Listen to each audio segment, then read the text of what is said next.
Косметический или косметевтический? Что, думали, это одно и то же? Как легко разобраться? Сегодня речь пойдет именно об этом. Не забывайте подписываться на канал, ставить лайки, делать репосты и задавать ваши вопросы или делиться своим опытом в комментариях. Также напоминаю вам о том, что существует уже наша комьюнити в Telegram, отдельный телеграм-канал, где я отвечаю на ваши вопросы, где мы делимся опытом с друг другом, и там же, кстати, находятся мои личные контакты для тех, кому нужна моя помощь. Итак, сегодня мы поговорим о таких понятиях, как косметический и косметевтический. Думали, это одно и то же?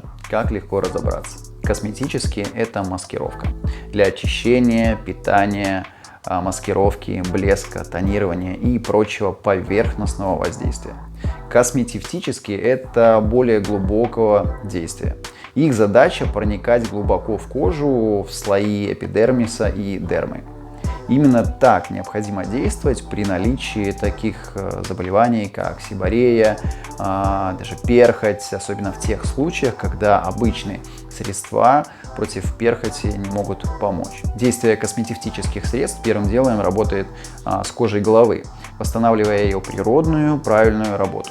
Восстанавливается, собственно, и структура волоса, какой она и должна быть по природе. Ингредиенты, входящие в состав косметевтических средств, как правило, имеют мелкую молекулярную структуру, что и помогает им проникать глубже. Эффект более быстрый и практически лечебный. Косметевтические средства очень часто назначают при комплексном лечении недугов, связанных с кожей головы и волосами. Хотя, если присмотреться к списку внутренних компонентов, можно увидеть сходство с косметическими средствами. Первое – это, конечно, витамины. Причем витаминов сразу будет несколько. Группы и В, и А, и Д, обязательно витамин С. Как правило, это хорошо сбалансированные антиоксидантные комплексы, которые омолаживают кожу головы и создают идеальные условия для восстановления природных процессов. Второе – это протеиновые составы. Также обязательные компоненты косметевтических средств, поскольку с их помощью можно восстанавливать водный баланс кожи головы, что очень важно. В случаях, когда имеются явные повреждения кожи, именно протеины работают очень эффективно, проникая в глубокие слои кожи, где расположены волосяные фолликулы. Третье – это растительные компоненты, поскольку для нашего организма они будут дружественны и легче усваиваются.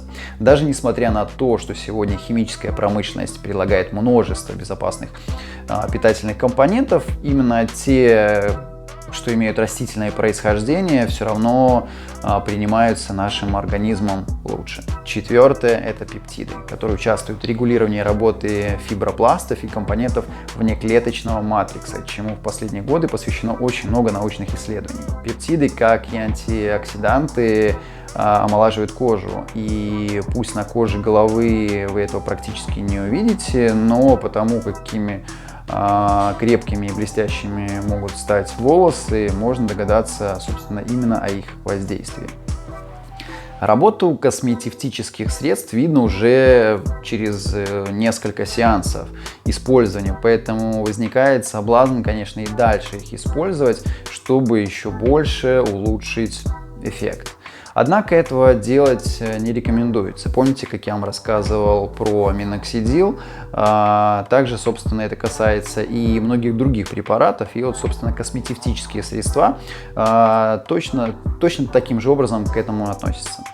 Сделать волосы лучше, чем это задумано природой или вашей генетикой, практически невозможно. Конечно, один момент, у кого нет проблем с генетикой и выпадением волос, то есть просто улучшить структуру волос, это, конечно, самый лучший способ. У кого же есть проблема аллопеции, то это как минимум средство, которое может помочь вернуть, возможно, какой-то баланс вашего здоровья к какому-то нормальному состоянию и попробовать. Возможно, именно в этом и есть причина. Если же нет, то переходить в какие-то другие средства и методы воздействия на аллопецию.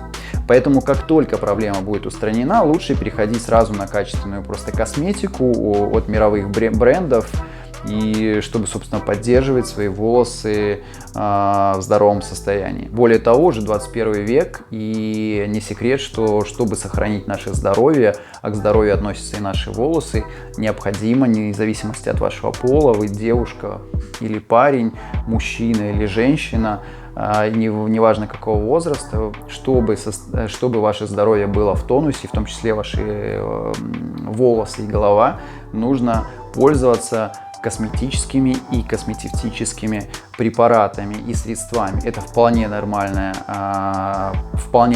явление, поэтому пробуйте на себе какие-то хорошие проверенные средства, и также я вам рекомендую, не ведитесь на маркетинг, который там пишет, например, что этот шампунь с кондиционером или еще с чем-то. Покупайте всегда отдельно шампунь, отдельно кондиционером.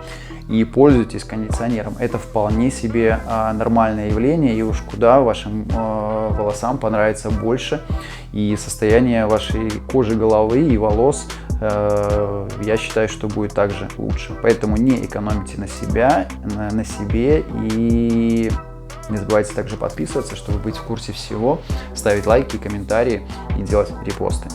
Ну и пусть колосится.